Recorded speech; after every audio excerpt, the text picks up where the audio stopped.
Hello, everyone. Welcome to our live stream as well as to our replay viewers. Our topic today is all about social media misinformation and the effect it has on Black health. Now, my name is Lisa Cunningham, and I am thrilled to be a part of the discussion curated by the Center for Black Health and Equity in partnership with blackdoctor.org. We have an awesome mix of panelists today. And you know what? I'm just going to start bringing them up right now so that we can begin this powerful and necessary discussion. First up, we have Dr. Jane Morgan, who is an esteemed cardiologist and also executive director of the COVID task force at Piedmont Healthcare. Dr. Jane Morgan, how are you today? I'm well. Thank you for having me today, Lisa. I'm looking forward to it. Excellent.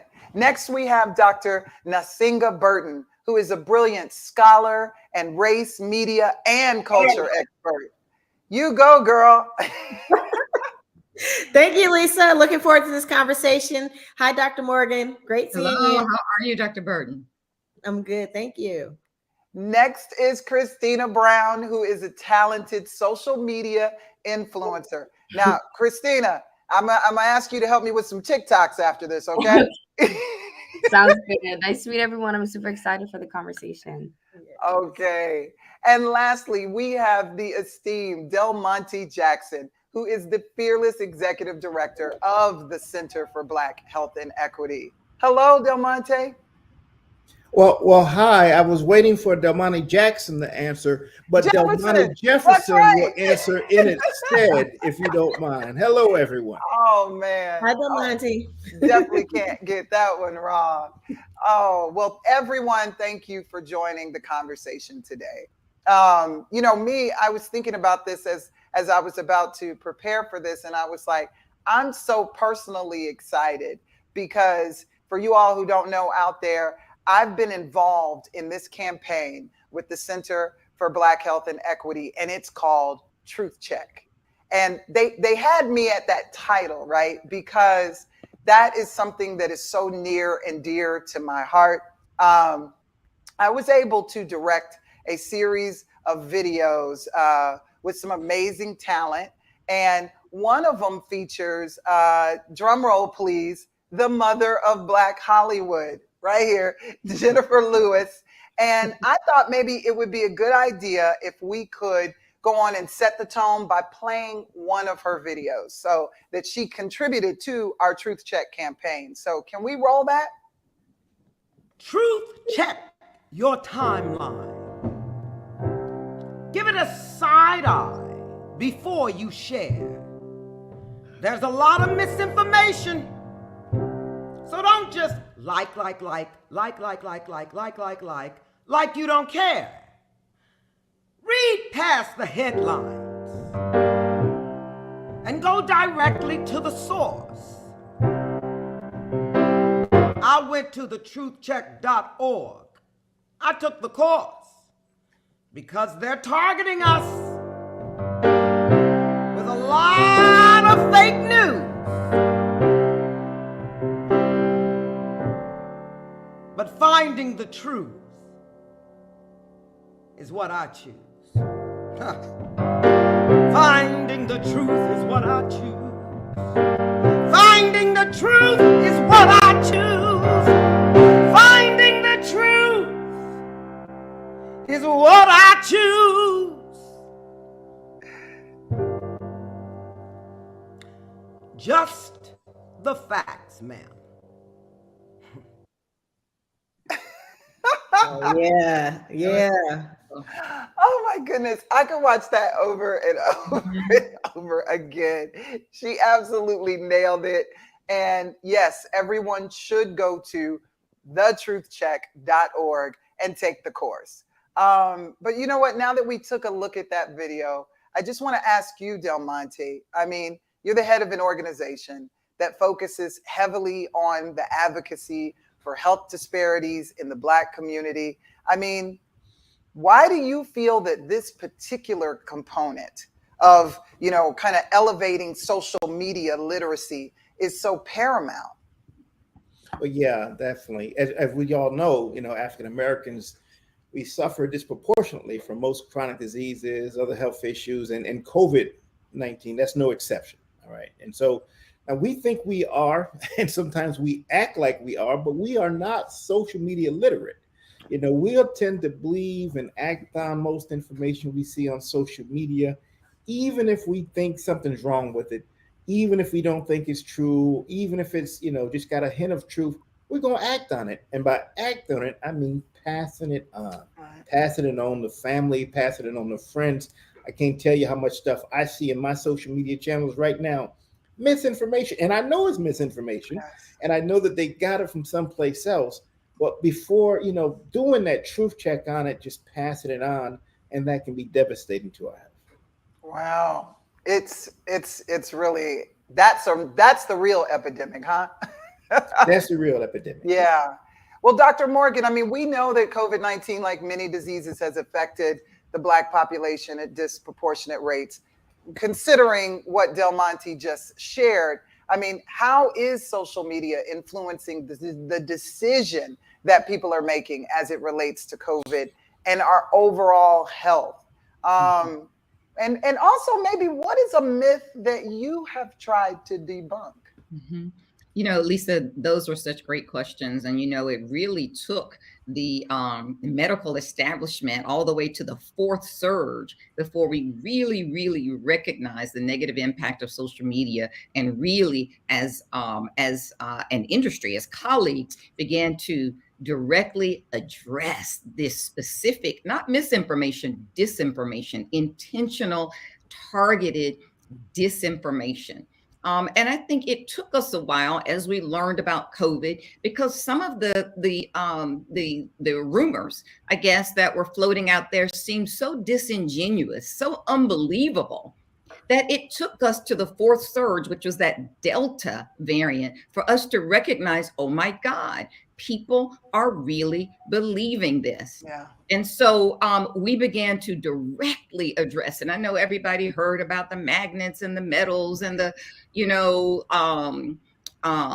all types of things with regard to prostates and fertility and secret ingredients that were in there that were only going to target Black people and all kinds of things. And, it really hasn't been incumbent on the scientific community to address those types of rumors. We traditionally are steeped in science and stick to the facts. And it took us to that fourth surge to say, oh my gosh, we're going to have to foray into this stream and understand what's going on and really address it. And so social media has been very powerful. And I think we utilize social media to also begin to address that, and for there to be faces and recognized experts in the field that people could begin to follow. And, just to end this, I specifically at one point talked about, which is very important here to the truth check, how you can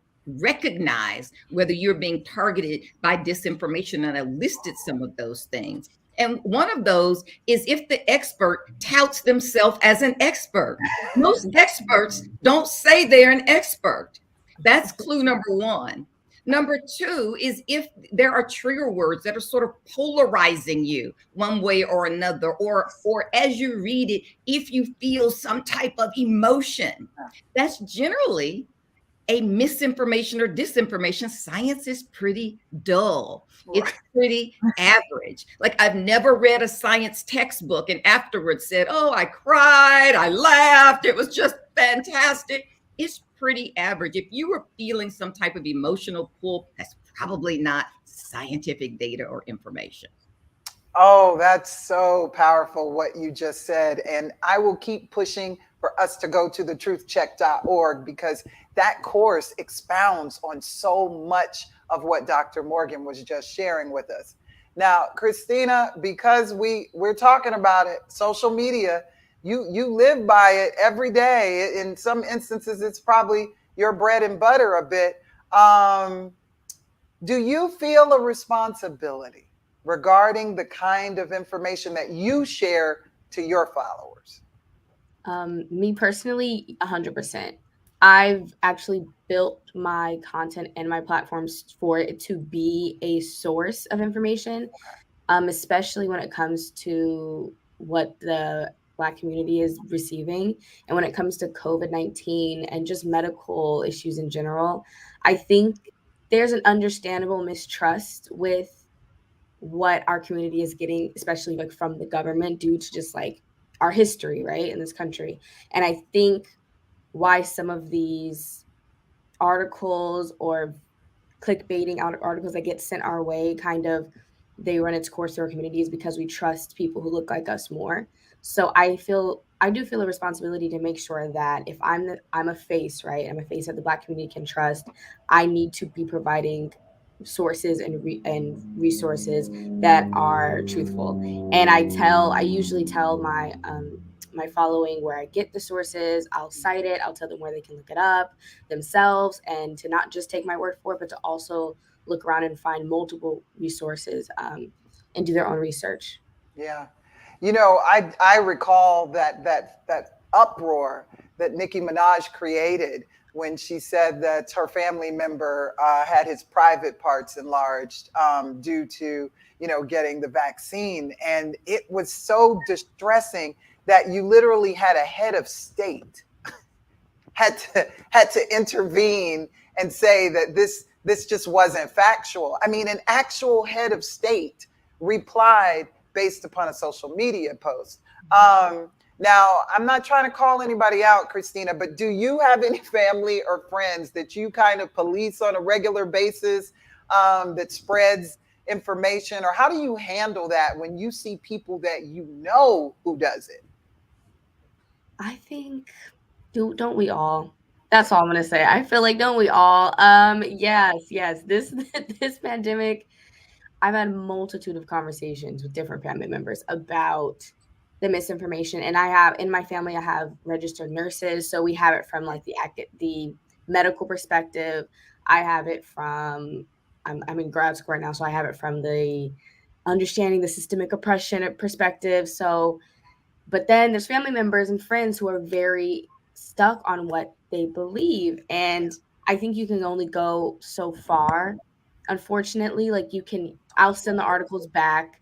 I'll ask them, where did they get this? Okay, let's look at the source of where you're getting this. What else are they talking about, right? What else are they sensationalizing and trying to unpack it? But at the end of the day, people are going to believe what they want to believe.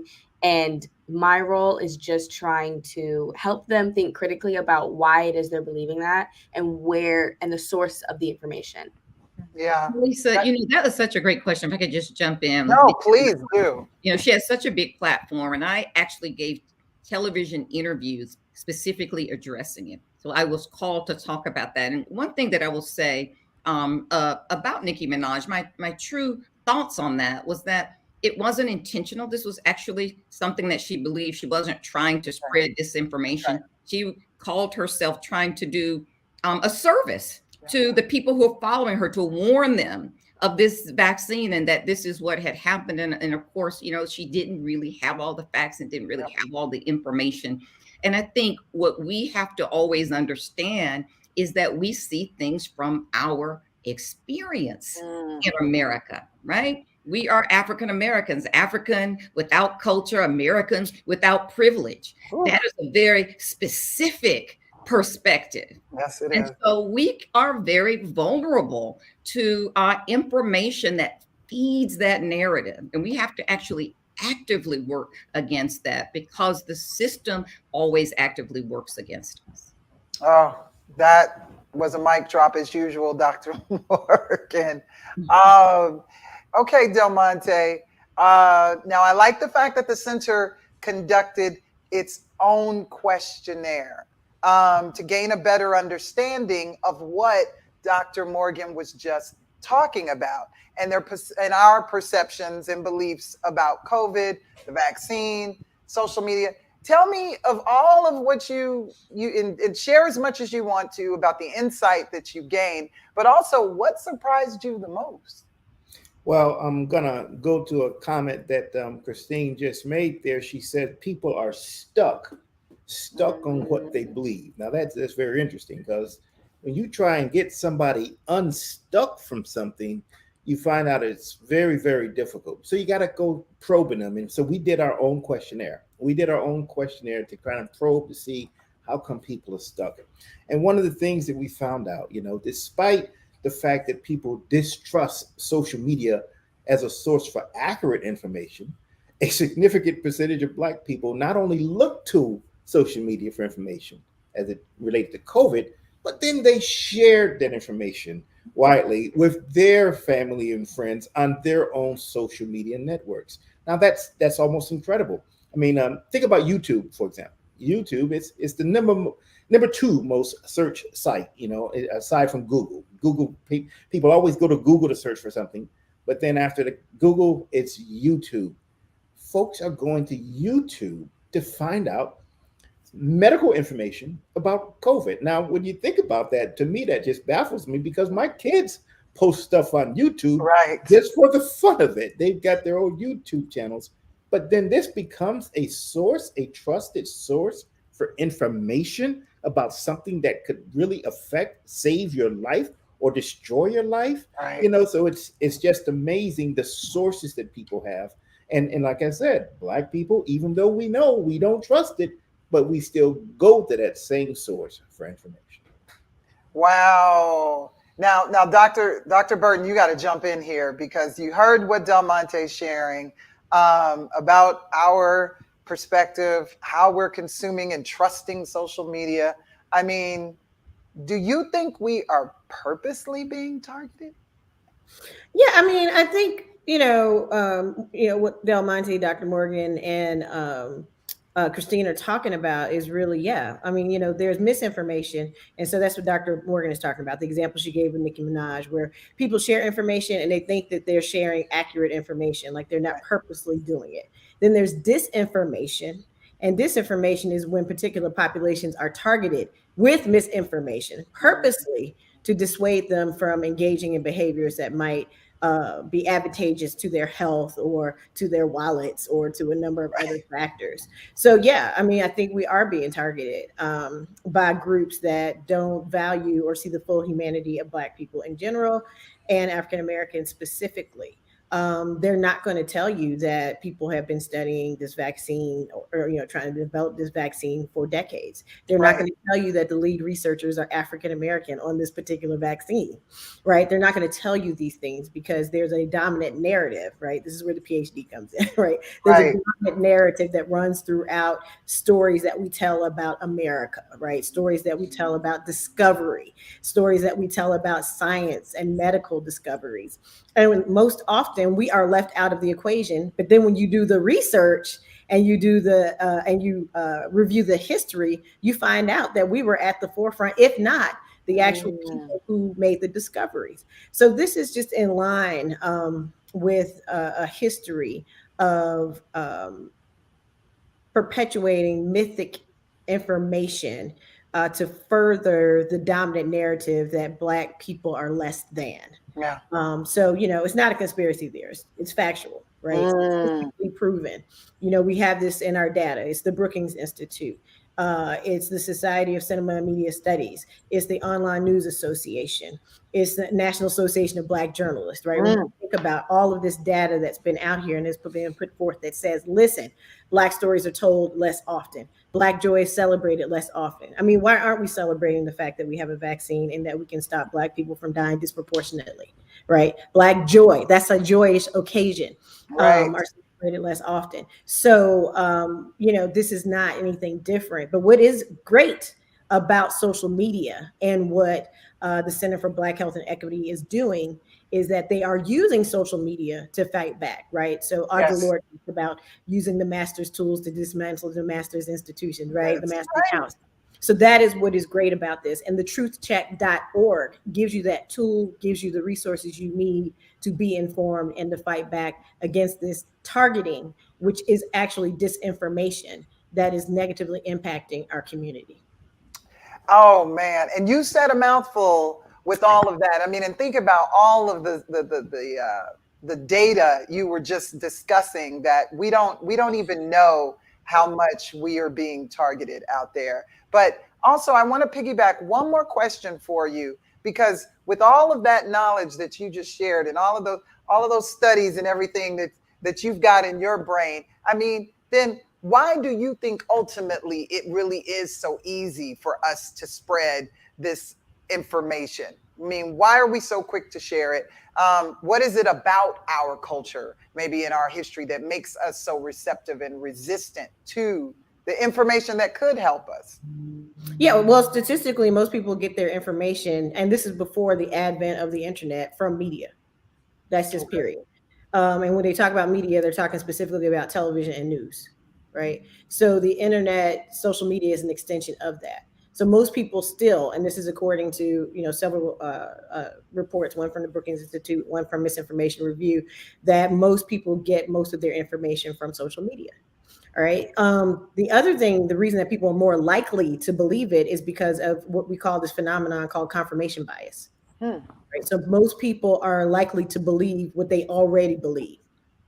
Ergo, the medical community has targeted Black people for centuries and run studies on them and done all these terrible things to them. And so I'm just going to seek out information that confirms that. That is a bias that you may have based on real information, but is a bias that you may have against new discoveries that will actually help Black people, because you think there's no value in the government. The government hasn't ever wanted to help Black people. The government and their use of medical treatments to really disempower, disenfranchise, and really hurt and harm Black people historically.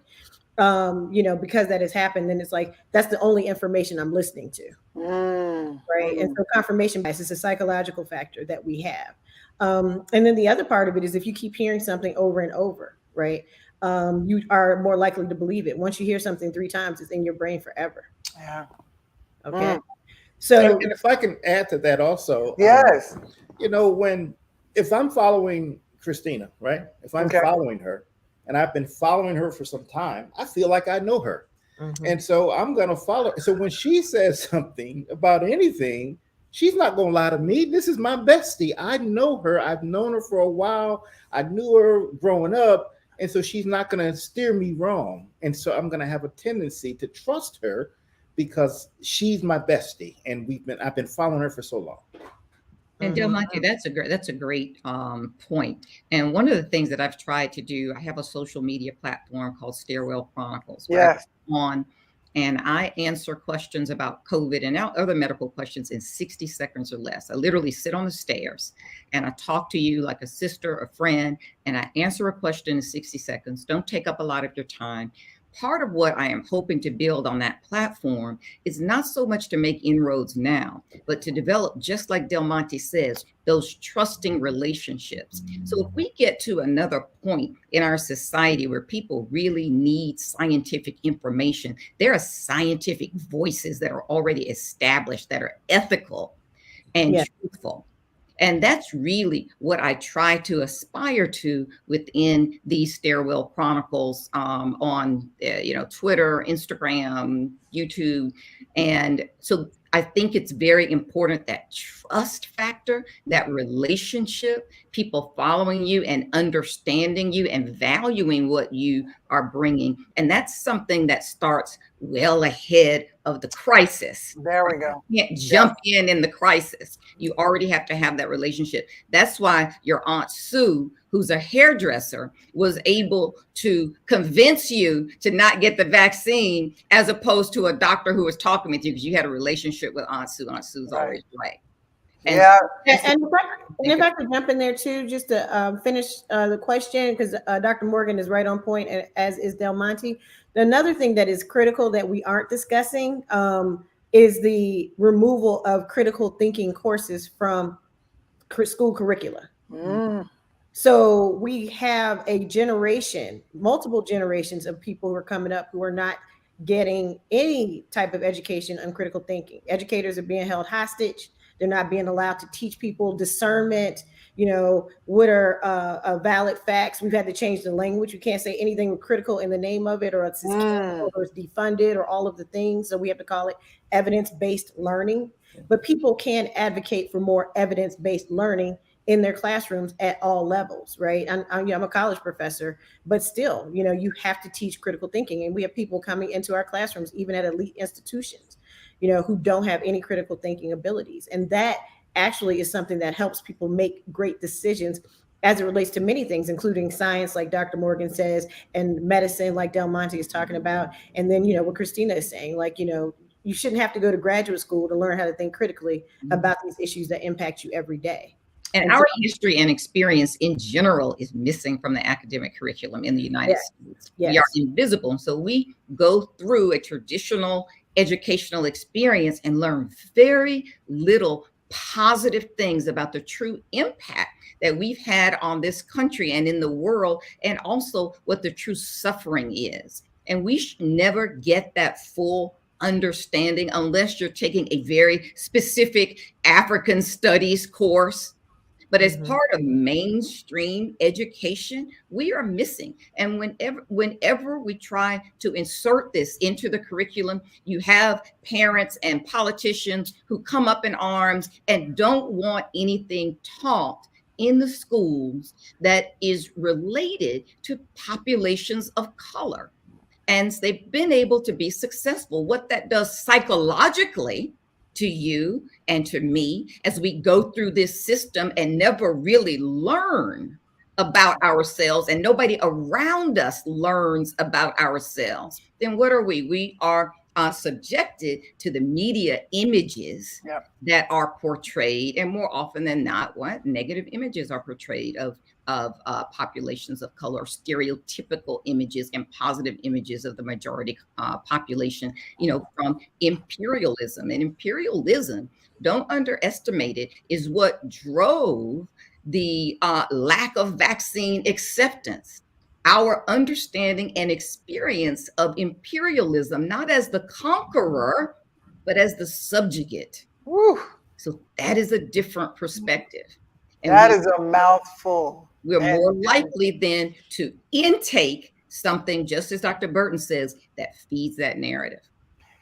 I'm thinking now, this is a trigger for me when I'm thinking about the history of the Center for Black Health and Equity and the work that you all have done to help in the tobacco space. How do you see some of the parallels there, Del Monte? Well, unfortunately, there are too many. In particular, we look at the misinformation piece. Smoking is okay. Smoking is good. Blacks choose to smoke. They want to smoke. Not we've put all these images up there. Not we've plastered them all around your communities.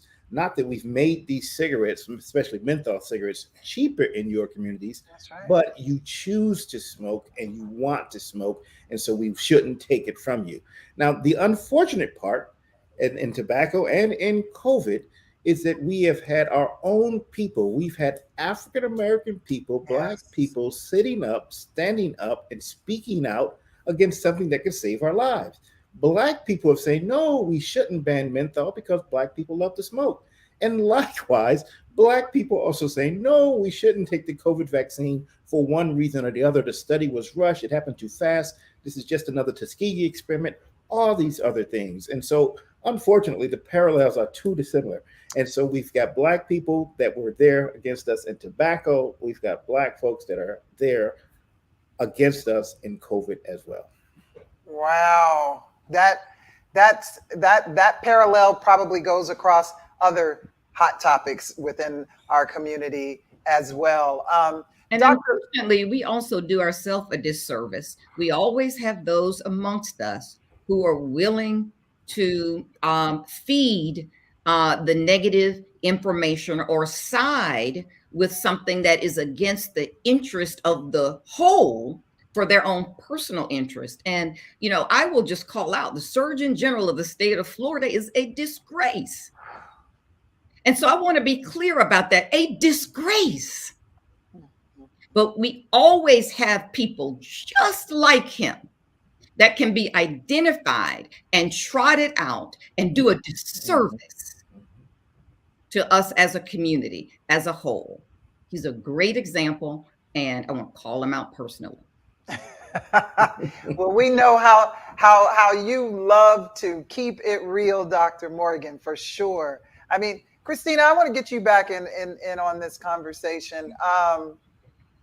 You're hearing everything that the air quote experts are talking about here. When you received information that was just utterly unbelievable about, let's say, the vaccine, did you think that it was just for laughs, or are you thinking that there is a lot of information that is, or for likes, or do you see instances in your TikTok sphere, all of that, where you feel like it is a deliberate target, or that some of us have, for lack of a better word, sold out? What are you seeing in that space? I think it's both. I think on one side, it's like for sensationalism, right? People just kind of trying to get likes, and with social media, that's kind of the thing. And with how quick it is, people just want to get likes. They want to go viral. But also, I think some people really believe this stuff. And when we were talking about the history and well, the lack thereof of our history and critical thinking, especially for our community, I personally do believe that because we don't have our history or education really catering to us and our community, that social media, even though there's a hesitancy with social media because all of this disinformation and misinformation can be spread, has to be a tool for of resistance for us to help educate our community, to help fight against the systems and the powers that be that want to spread disinformation on purpose. And because of that, I have seen disinformation be spread in comments or just in general, or accounts being banned because they're spreading good information, whether it's about COVID or whether it's about some other systemic issue. So I think it's both. I think some people do genuinely believe it, believe the stuff that they're saying and they're spreading, and some of it is just sensationalized and they want the likes. And I try to have some grace and understanding for our community because there's been such a lack of autonomy and choice and what we want to believe, and just in general living in this country, like being part of the Black community, we haven't had a lot of autonomy with anything that we've done, right? Or anything that we believe or anything we're told. So I think with social media that it gives the autonomy of like, well, this is what I believe and you're going to share your thoughts. But because we've lacked the opportunity to have education and to learning our history and to learning how to research, it's coming from a place of, unfortunately, ignorance, and not in a way of saying like, oh, you don't know what you're talking about. It's just we literally don't know. So I think social media we have a duty, as far as I believe, right? With me and my content creating, I have a duty to kind of fill in the blanks where the system is ignoring. Yeah, yeah. Dr. Burton, what if I have a family member that sends a lot of funny TikToks to me about COVID, but I'm starting to believe that she believes them. She still hasn't taken the vaccine. How can I make her understand that, that's funny, but that's not how we make our health decisions? What's some messaging that we might be able to say to our friends and loved ones? Well, I think you have to intervene in the same ways that you intervene in other things, right? If they're in and this is a false equivalency, but if they're doing something, let's say when someone you think is being abused, you intervene, right? When people are doing things that are going to harm themselves, whether they're using drugs or something like that, you intervene. And so even though we live in this very mediated society and we have access to all this information, and there's lots of funny and interesting things on the web that we share, very easily, as Christina says, you have to intervene. And so you have to meet them with a real message like, oh yeah, that's funny, but do you know last week 250,000 African Americans between the ages of 40 and 65 died? And that's not funny. Maybe it's too intense, maybe it's too real. I'm sometimes critiqued for being a direct communicator, but when it comes to life, right, when it comes to these issues, we don't know the long-term effects of COVID, all of them yet. It's not a laughing matter, it's not a joke. We have to intervene. And so you can have fun about lots of different things, but this is not one of them. We've lost too many people. Black and brown people are on the front lines. We're disproportionately affected and impacted with this as we are with other medical conditions, a lot of which could be prevented with better information and positive information. So the messaging is, I need to intervene Right. in this discussion and let you know that, yeah, that TikTok video was really funny, but I need to show you what happened over the last week. This is what the World Health Organization, the WHO, is reporting. This is what the Center for Black Health and Equity is reporting as it relates to our people. This is what Morehouse School of Medicine is reporting. This is what Dr. Jane said on Stairwell, and she's a legitimate doctor with impeccable credentials. And so that's what she said. So that's who I'm listening to, right? So we have to teach people and use our platform to teach people how to discern information and to really share with them, in the way that we're doing this now. These are people that you can actually listen to. These are people you should listen to because they are, in fact, air quote, the experts. If somebody's dedicating 30, 40, 50 years of their life to something, Right. that's the person you listen to, not the person who's dedicating 30, 40, 50 seconds. Right. That's true. Oh, that was definitely true.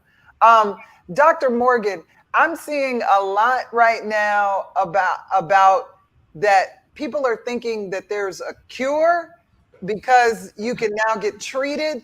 First of all, are you seeing those questions come through? Are you seeing that chatter on social media? I know it's something that I've started to see.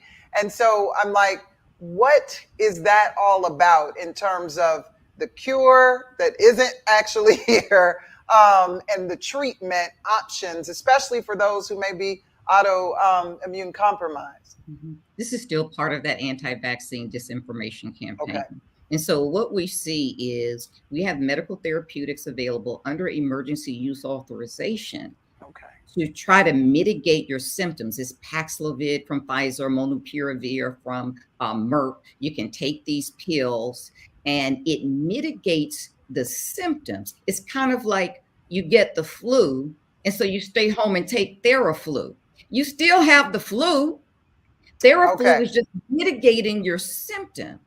So why would you allow your body, if you can avoid it, to be invaded by this virus that we still are seeing long-term effects that we will certainly not in the near future understand the true impact of brain shrinkage, of heart defects, of pulmonary defects, of blood clots, of brain fog. Why would you risk that? And we still can't identify nor prevent any of these long-term symptoms. It happens across all demographics, all geographies, all races, all sex, all identities. We cannot identify and select and predict, therefore, who will move forward into this long haul syndrome. Why would you subject yourself to that just to avoid the vaccine? And the last thing that I will say, and I've seen a lot of this, a lot of the TikTok, a lot of the Instagram, just take this pill. It's not a pill.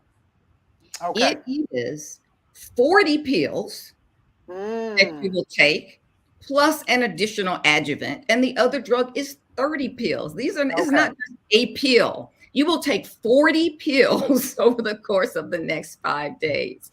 So just think about what your choices are.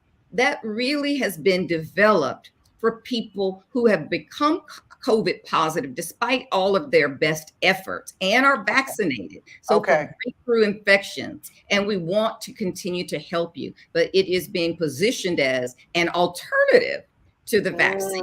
It's not an alternative because you don't want to be infected with this virus if you can avoid it. Okay. That was an eye opener because even I have been, seeing this chatter, and, you can't police everything you see. Sometimes you're in the middle of your day when you see something and you're like, I wish I could just reply to this person. Sometimes I go back, sometimes I do go back, send a DM if it's a person that I know. I've even had people to tell me, hey, Lisa, maybe that wasn't the way you should have posted this or that. You know what I mean? Not with regards to misinformation, but positioning, because that's what you're talking about right now, right? In terms of positioning how we view certain things. And so I think we also have to gut check ourselves, because this thing is further than COVID-19. This is how we disseminate, share information in general across the board. That's why I like the Truth Check so much, and going to the truthcheck.org. I took the course. It's quick. The things that I learned, I mean, even something as simple as doing a reverse image search. So for those of you who don't know what that is, you can take an image that you see on, Al Gore's internet, as the as the people say, and you can put it in Google, and it will search it, and you will often find that a photo that you think that showed, the famous photos that we were seeing of, all these, deceased people outside of hospitals in droves, that wasn't even photos that came from those particular hospitals. Or, the other day we just saw reactions from an incident that happened at an awards show. And, that wasn't Nicole Kidman's reaction from that particular awards show. And so this image search is so crucial for us to be able to sometimes immediately debunk something, because then you'll be able to see that. And Lisa, you hit the nail on the head. You took that course, and not only did you learn, but you had a process of unlearning, which is harder and more challenging. But you went through a process of unlearning, and that is always a challenge.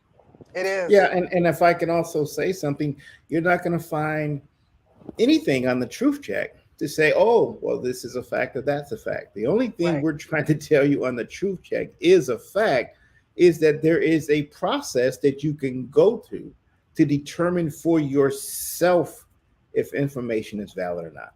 That you don't have to believe everything you read, because the spread of misinformation, it can happen just like that. Yeah. Do you know that in the course of us even doing this Facebook Live event, misinformation could have been spread just in the course of us talking? We were talking about, is there a cure, or not? Right, absolutely. Somebody could have heard that, run off on their social media. They just said on this webinar or this Facebook Live that there's a cure for COVID. Right. And we didn't say that. Yeah. But they could have picked up that spot and ran with it. So you've got to be able to discern for yourself. And that's what the Truth Check does. Don't just take a little tidbit of something that you hear and run with it, because that's how misinformation gets spread. Exactly. Now, I didn't go on. I just want to jump in there. What they're talking about, the professor wants to put a title on it, is media literacy. This is what, Dr. Morgan and Monty are talking about, media literacy. The truthcheck.org is a media literacy tool.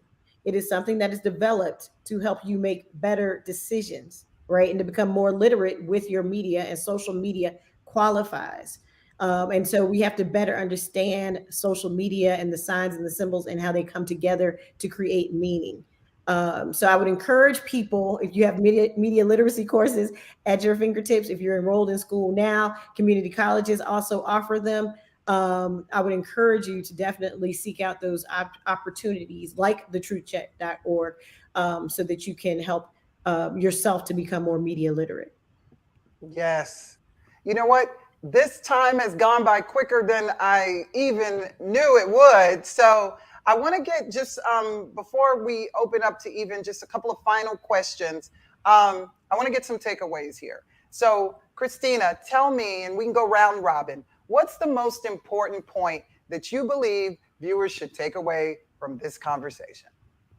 I think the most important point, the most important takeaway is to equip yourself with the necessary tools and become media literate in order to be able to discern the information that you're receiving. And the one thing I really liked about the Truth Check was it wasn't coming down on people for being skeptical. It was saying, okay, be skeptical, have the skepticism, but make sure that you are equipped enough in order to discern what is good information, what is bad information. So I think that's the biggest takeaway out of all of this.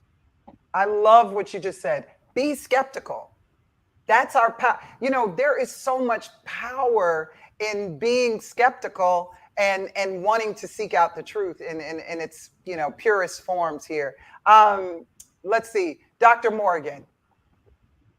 I would do you say, feel like? Yeah. sure, a takeaway for me is to continue to utilize social media, but follow people who are reputable, people who are steeped in science, who actually have the credentials and are not running an agenda. And if you choose to follow me, you will see that sometimes I support the CDC, sometimes I call them out. And I think recently I called them out for what I termed as gaslighting the public. And so I try to just give it straight the way that I see it from a scientific perspective. You don't have to follow me, but find somebody like me who's just speaking the truth from science and data. And that's all science all the time.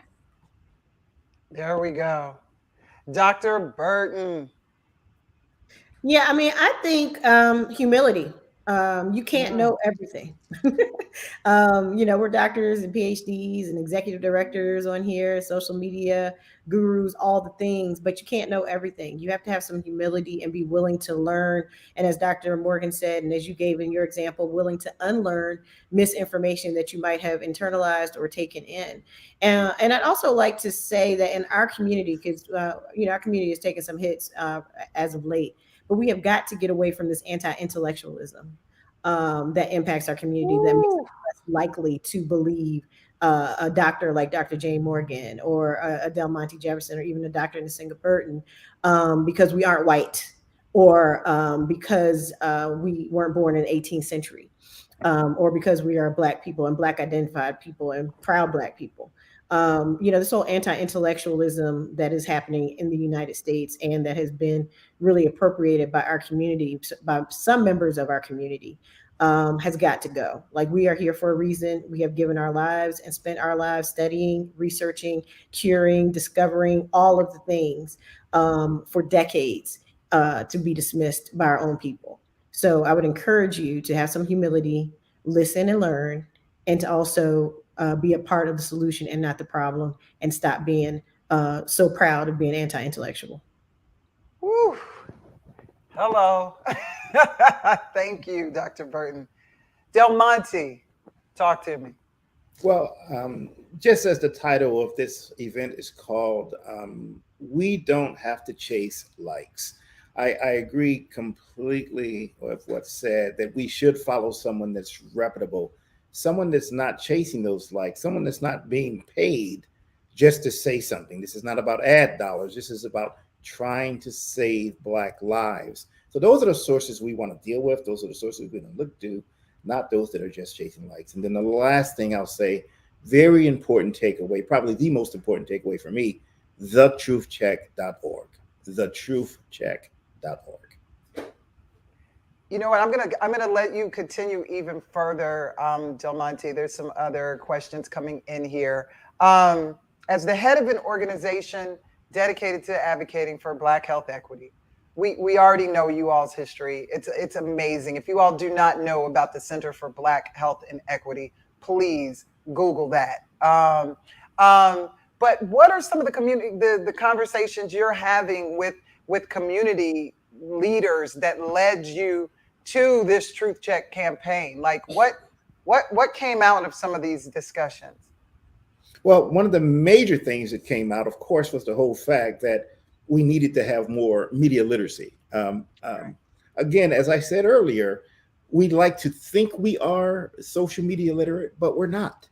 Just because we like something, just because we follow something, that doesn't make us social media literate.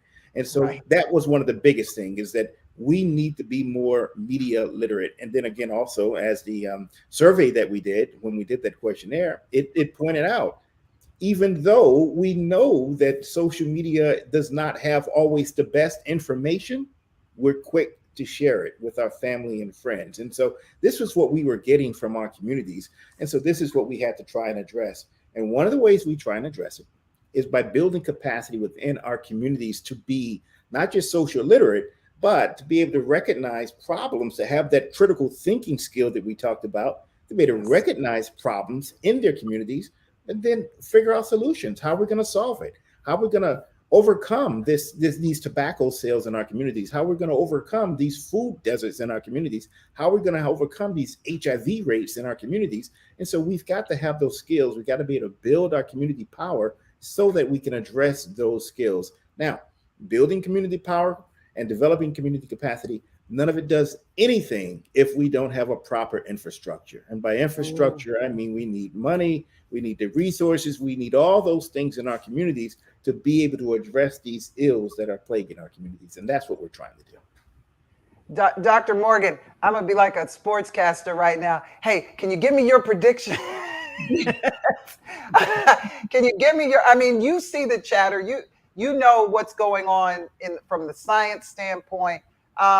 What are your predictions about, us, endemic, and you could share maybe what that means with our viewers, but what are your predictions for how this COVID-19 continues to play out?